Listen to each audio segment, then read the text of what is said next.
everybody, it's your girl Jessie Q and welcome to another video on my channel. I just want to say thanks to everyone that watched the previous videos and that have been following me on my blog. I want to say thank you for being supportive and thank you for subscribing, thank you for sharing, thank you for your words of encouragement, and I hope y'all just continue to stay with me on this journey. So if you're wondering why I'm not wearing makeup today, it's because I'm still celebrating my birthday, and today I went to have a facial done and a massage, and it was a delight, and I did not want to reclog my pores, so I said I'm going to do this video au naturel. Today's video is going to be an interesting one. You know, it's a new year, we've started the year 2018, and I really just wanted to talk about things you need to remove from your life. Number 1, toxic relationships. Whether it is friendships, relationships with your significant other, relationships with family members, we all have toxic relationships in our lives. And I think we hold on to it for different reasons. I think a lot of the times the reasons are, you know, we just don't think we can let this person go. We hold on to it because of guilt.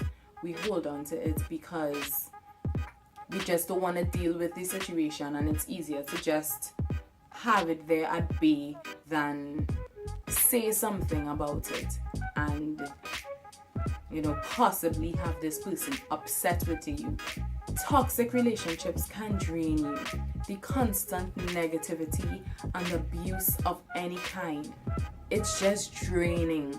All of your energy is being sapped by this relationship and you're receiving nothing positive from it. It's absolutely unhealthy, and the thing is that we don't realize after a while being around someone that is so toxic, you start picking up people's mannerisms and behaving like them. Sooner or later, that toxicity is going to be a part of your everyday life. It's going to be a part of what you are now offering to others. Number 2, fast food. Now, all I'm speaking to myself as well because this absolutely applies to me too. It's not something that you would think about or think that I would say, but it's the truth and we know it. Fast food is taking over our lives, and I trust me when I say I'm speaking from experience here. Fast food banton, it's not healthy. That's the long and short of it. And it's not like we don't know that it's unhealthy. We are very fully aware that it's unhealthy, but it's just easy. The easy way is just not always the best way. And when it comes to fast food, it most certainly isn't. We need to have a healthy body and a healthy mind to have a healthy life. I am talking to myself as well, guys, because the struggle is real. Number 3, clutter. I am so proud of myself. I did a major decluttering the other day, a huge clean out of my apartment, and I just got rid of so many things. An organized space is so much better and much healthier for your life, and it's more conducive to a positive environment. Not to mention the peace and relaxation. Come on, you can't really be peaceful in a totally cluttered space. The rule that I use is, if you haven't touched it, used it, thought about it, needed it in 6 months to a year, and that real long, guys, get rid of it. What are you keeping it for? If you needed it, you would use it. That is a rule that I used recently. If you haven't used it, then you probably don't need it. And if you don't need it, all it's adding to your life is clutter. So just throw it away. Number 4, an unsatisfying job. If you're feeling dissatisfied with your job and you feel stuck, you have no energy and no zeal, no desire to go to work on a daily basis. You find yourself calling in sick, just being late when you know personally that's not like you. I think it's time to consider that maybe this part of your life has run its course and maybe it's time to consider a new career. I would say do your research, find out what you need to find out about the career that you're interested in, and get the ball rolling. Sometimes all we really need is just someone to tell us, I think now is time. Well, guess what? I'm that someone and I'm telling you, I think now is time. Of course, you have to be responsible. We all have bills. We all have things in our lives that we need to do. I'm not telling you to just pack up and leave your job and be at home doing nothing. It's worth giving it a try if it really means that much to you.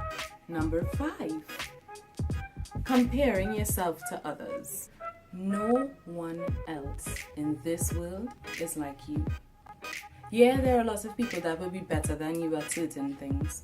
There are also a lot of people that are not as good at you at certain things. You are better than me, I'm better than you. When we come together, we get everything done because everyone brings something to the table. Comparing yourself to others is just a surefire way of making yourself feel worse. Am I saying that you should settle for mediocrity? Of course not. Always strive to be the best. Don't beat yourself up about it. Elevation is one thing. Beating yourself up and not realizing that you also bring something to the table, it just doesn't help you. It isn't healthy. Don't compare yourself to others. You're already great. Remember that. Number 6, creating unrealistic expectations. It is good to plan for the future. That is a must. You must have a plan to know where you want to go. When we create unrealistic expectations for ourselves, we set ourselves up for failure. We set ourselves up for heartbreak. It all depends on timing and situation. If the timing is right and the situation is right, it will be able to happen. If it isn't, then you're being unrealistic. What I suggest, make a list of your long-term and short-term goals. Then split them up into what can be achieved, and you know it for sure, and what are just mostly dreams that you hope will come true. Making these lists help give us some way to manage what we expect from them. It also gives us a way to keep track of what we've accomplished thus far and what we still have yet to accomplish. Number 7, bad spending habits. You get paid and you know you should save, but you just go on a shopping spree instead. And then a few months down the road, when you have something to do, that's when you feel it. Saving is important. Spending is important. What's even more important is the balance of the both. I have also had problems saving in the past, as well as I've been excellent at saving in the past. What made the difference for me was when I had a goal to save for. So I suggest set goals for your savings. What you want to do with the money when you reach the amount that you wanted to reach. You have to know what your goal is, but setting a goal helps keep things in perspective. It's very easy to say, I'm just going to save $500 a month just for saving's sake. And then at month end, when you get paid, walking down the road, shoeaholics have sale. $500 gone. As opposed to, I'm saving $500 a month because I want to go on vacation. And my vacation costs $5,000. So I have a good bit of saving to do. On month end, walk down the road, shoeaholics have sale.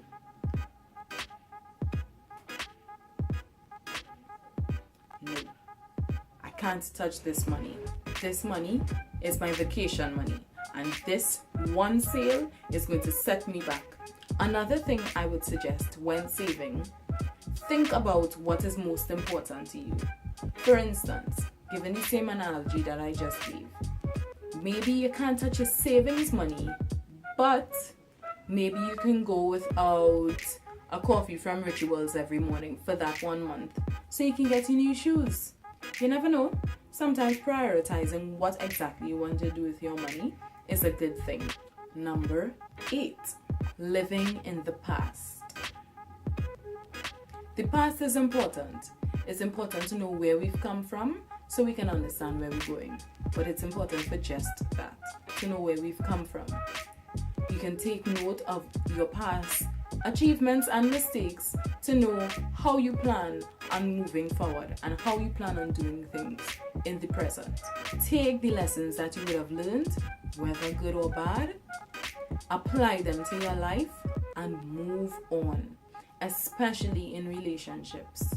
It helps no one when you continue holding on to the past. Learn from your mistakes. Learn from the things that you did well. Make sure your partner is doing the same. Both of you all come together, have conversations about these things. Just always remember, madness is doing the exact same thing and expecting a different result. Number 9, relying on others to make you feel happy. Happiness comes from within. It has to start with you. When everyone leaves and goes and you're there by yourself, you still have to be happy. How are you going to do it? You have to understand that you are already enough by yourself. Everyone else is a bonus. You have to love yourself. You have to be comfortable in your own company. You have to learn to be happy with just you. It helps to rediscover the things in your life that once made you happy. Tap back into that. Remember how you were, what you were doing back then when you were happy. Think about the things that you're good at. Think about the things that you love. These are the things that you should be practicing in your life that bring forth happiness. It really does not depend on who is around or the people that you have in your life. You must first be happy, and then you will start attracting happy people as well that can add to your happiness. And number 10, grudges. Stop holding grudges. You know what happens when you hold on to things? That person is living their happy life and you are sour. A lot of the times, some people don't even know that they did something to hurt you.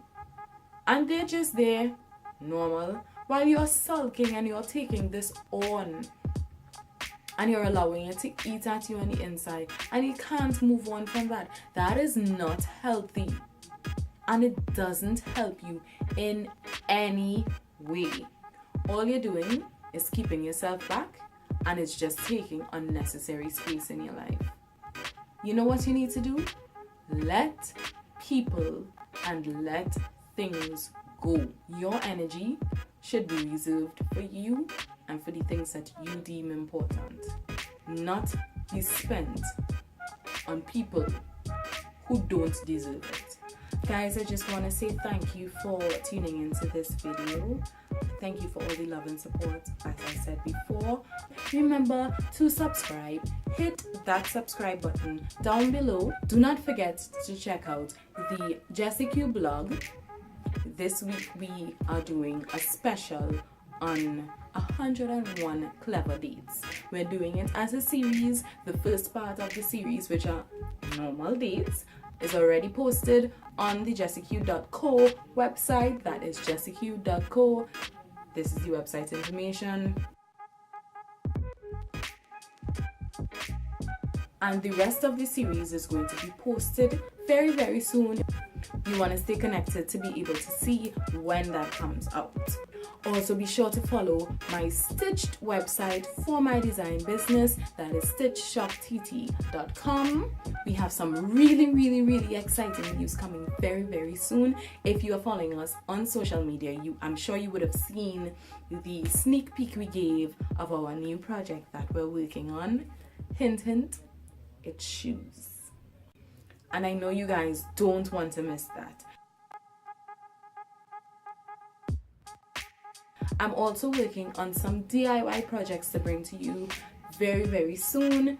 for the Jessie Q blog and my videos, and I want you all to make sure and be a part of it and not miss anything. I have launched my Facebook page, Jessie Q, with a full stop, with a dot, a little dot right there. So be sure to like my Facebook page so that you can see everything that is posted everywhere. Thank you for being a part of this. So till next time, namaste.